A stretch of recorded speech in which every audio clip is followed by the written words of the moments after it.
네, 안녕하십니까? 오늘의 말씀의 제목은 말씀으로 사는 신앙입니다. 먼저 하나님의 말씀 마태복음 5장 18절 그리고 이사야 40장 8절 말씀을 읽도록 하겠습니다. 진실로 너희에게 이르노니 천지가 없어지기 전에는 율법의 1.1획이라도 반드시 없어지지 아니하고 다 이루리라. 풀은 마르고 꽃은 시드나 우리 하나님의 말씀은 영영이 서리라 하라.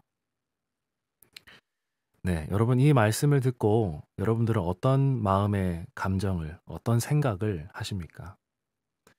혹 여러분 이 말씀에 별다른 감흥이나 감정이 없다면, 혹은 감동이 없다면 우리는 잠시 돌이켜서 생각해 보아야 합니다. 과연 우리가 하나님의 말씀을 얼마나 신뢰하고 얼마나 의지하고 나의 기대를 쏟고 있는지 생각해 봐야 합니다. 사실 이 말씀은 우리에게 힘이 되고 의지가 되는 말씀이 되어야 하는 것이죠. 예전 코로나 기간 때 한국에서 KBO, 그러니까 한국 야구 리그가 개막을 했습니다. 어쩌면 이것은 우리에게 매번 있는 사건이라서 크게 놀라운 사건이 아니었는데 해외에서는 난리가 났습니다. 이때 해외는 한국보다 조금 더 늦게 코로나 바이러스가 이제 퍼지게 되었고요. 그래서 한국이 다른 나라에 비해서 초기 대응을 잘한 편이기 때문에 한국은 스포츠 경기를 개막할 수 있었고, 반면에 해외에서는 어떤 스포츠 경기도 열리지 못했던 겁니다. 미국 사람들은 난리가 났고 여러 방송사에서 중계권을 구매해서 미국에서 중계하기도 했습니다. 또 한국 축구 K리그가 또 열리게 된 것에 대해서 해외 주민들도 참 많은 관심을 갖고 열광하면서 어, 경기를 봤죠. 그럼 왜 이렇게 많은 사람들이 스포츠에 열광하게 될까? 여러 이유들이 있겠지만 그 중에 한 이유는 무엇이냐면 상당히 많은 돈이 그 경기에 걸려 있기 때문입니다. 해외에는 이 도박사라고 하는 사람들이 상당히 많고 국가적으로 스포츠에 돈을 걸고 도박을 하는 것을 장려하기도 한답니다. 그래서 자신들의 돈이 걸려 있기 때문에 그만큼 열광하면서 스포츠를 보기도 한다라는 것이죠. 이 이야기를 왜 드렸냐면 오늘 우리가 하나님의 말씀에 얼마나 우리의 마음과 그리고 우리의 운명과 인생을 걸고 있는지 한번 생각해 보았으면 좋겠다라는 것입니다. 아까 전에 읽었던 말씀, 하나님의 말씀이 1.1핵이라도 없어지지 않고 다 이룰 것이다. 하나님의 말씀이 영영이 설 것이다. 라고 하는 이 말이 오늘 우리에게 큰 힘과 감동으로 온다면 우리는 그 말씀에 많은 것을 걸고 있는 겁니다. 의지하고 있는 겁니다. 그렇지 않다면 그 반대겠죠. 바라기는 말씀을 의지하고 말씀으로 사는 신앙을 살게 되기를 간절히 바랍니다.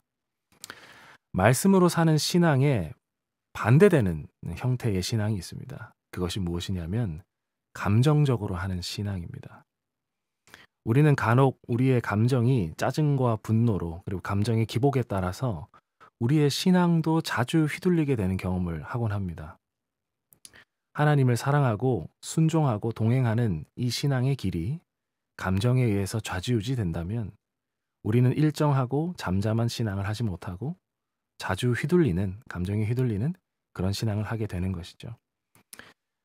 남녀 간의 사랑에 대해서 게리 체프먼 목사님이 쓴 책의 글귀에 이런 말이 있습니다. 연애의 감정은 일시적이며 따라서 사랑을 지속하기 위해서는 의지적인 노력이 필요하다. 5가지 사랑의 언어에 나오는 말입니다. 마찬가지로 여러분 우리는 하나님과의 사랑하는 그 관계를 이루어 갈 때에 결코 감정적인 마음으로 그 관계를 계속 이어나갈 수가 없다라는 것입니다. 남녀 간의 관계에서도 감정적인 그런 마음으로 관계를 이어가는 것이 아니라 의지적인 노력이 필요하듯이 우리도 하나님과의 관계에서는 변화무쌍한 나의 감정에 기반하지 않고 변하지 않는 어떤 의지적인 노력이 필요하다라는 것입니다. 저도 남녀 간의 사랑에서 처음에는 감정이 주된 관계의 기준이라고 생각했습니다. 근데 시간이 조금만 지나니까 감정은 여전히 흔들리고 있다가 없어지기도 하고 없다가 또 생기는 것이기도 했습니다. 즉 관계의 유지를 위해서 의지적인 노력이 필요하다라는 것을 깨닫게 되는 것이죠. C.S. 루이스도 사랑에 대해서 하나님과의 관계에 대해서 이렇게 이야기를 했습니다. 끊임없이 경건한 감정만 느끼면서 사는 사람은 없습니다. 설사 그렇게 살 수 있다고 해도 감정은 하나님의 주된 관심사가 아닙니다. 하나님을 향한 사랑이든 인간을 향한 사랑이든 기독교적인 사랑은 의지의 문제입니다. 그러므로 여러분, 우리는 하나님과의 관계에서 감정적으로 기복이 있는 신앙을 살기보다 언제나 한결같이 하나님을 믿고 신뢰하는 그런 신앙을 해야 하는 것입니다. 하나님은 우리의 감정이 항상 고양돼서 흥분한 상태로 하나님께 감사와 감격스러운 감정을 느껴야만 우리의 믿음을 인정해 주시거나 받아들여 주시는 분이 아닙니다. C.S. 루이스가 지적했듯이 하나님 입장에서는 우리의 감정은 그렇게 큰 주된 관심사가 사실은 아닙니다. 감격해서 눈물을 흘리면서 찬양하는 그 모습도 하나님은 받으시지만 어쩌면 어떤 상황에서든지 시간을 정해서 항상 그렇게 하듯 하나님 앞에 기도로서 나아가고 말씀 앞에 나아가는 그러한 삶을, 그러한 신앙을 하나님께서는 더 귀하게 보시는 것 같습니다. 오늘 마지막으로 말씀으로 사는 신앙의 선배였던 다니엘 이야기를 소개해드리고 좀 맞춰보려고 합니다. 다니엘 9장에 나오는 말씀인데요. 조금 정리해서 발췌를 했습니다. 제가 읽겠습니다. 주여 내가 구하옵나니 주는 주의 공의를 쫓으사 주의 분노를 주의 성 예루살렘 주의 거룩한 산에서 떠나게 하옵소서. 우리가 주의 앞에 간구하옵는 것은 우리의 의를 의지하는 것이 아니요 주의 큰 긍휼을 의지하여 함이오니 주여 들으소서. 주여 용서하소서. 주여 들으시고 행하소서. 지체치 마옵소서. 나의 하나님이여 주 자신을 위하여 하시옵소서. 이는 주의 성과 주의 백성이 주의 이름으로 일컫는 바 됨이니이다. 다니엘서 9장 16절, 18절, 19절에 있는 말씀입니다. 다니엘 9장에 나오는 이 다니엘의 기도는 매우 유명한 기도입니다. 3절부터 15절까지는 살펴보면 다니엘이 왜 이 유다가 이렇게 바벨론에게 포로 잡혀왔는지 그 이유에 대해서 설명합니다.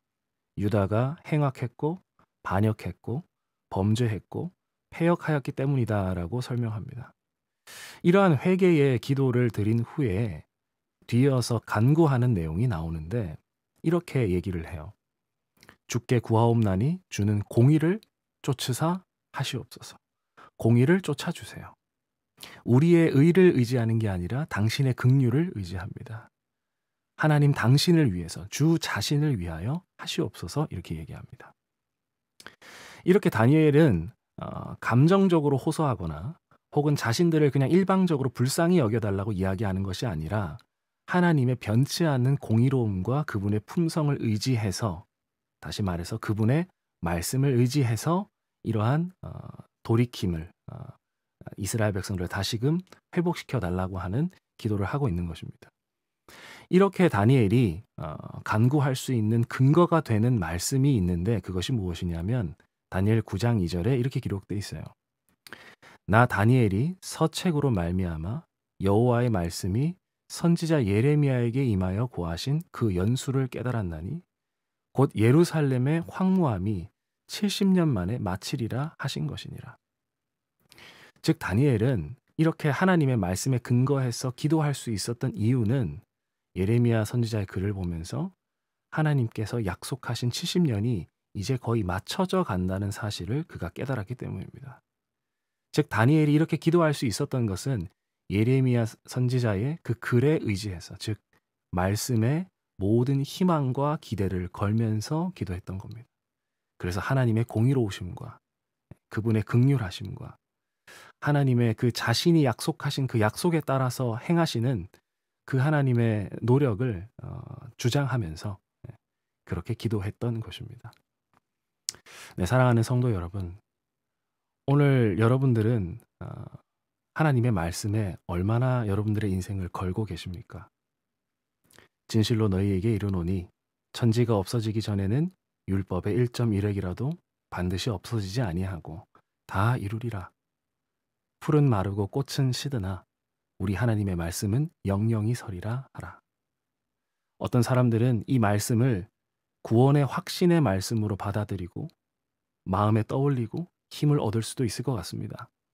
매번 실패하고 성품이 변하지 않는 것 같아서 매번 제자리 걸음하고 있는 신앙에 슬퍼하는 사람은 성령의 열매를 맺게 하신다고 하시는 하나님의 말씀을 기억하며 그 말씀을 의지하고 믿으며 다시 한번 희망을 얻는 사람들도 있을 것 같습니다. 어떤 사람들은 사랑하는 사람, 그러나 지금 곁에 없어서 잠든 먼저 떠나보낸 그 사랑하는 이들을 생각하면서 재림의 날에 약속하신 부활의 말씀을 떠올리고 그 말씀을 믿고 의지하며 희망을 얻는지도 모르겠습니다. 무슨 말씀을 우리가 믿고 의지하며 힘을 얻든지 간에 성경에는 오늘 우리가 이 땅에서 하늘까지 가는 그 길에 부족함이 없는 은혜의 말씀과 약속들이 기록되어 있습니다. 오늘 우리가 바라기는 하나님의 말씀에 우리 인생과 모든 소망을 기대하고 걸게 되기를 간절히 바랍니다. 그래서 하나님의 말씀이 없어지지 않고 다 이루리라고 하신 이 말씀, 이것이 우리의 마음에 큰 말씀으로, 엄청난 무게의 말씀으로 다가오게 되기를 간절히 바라면서 오늘 말씀을 마치도록 하겠습니다.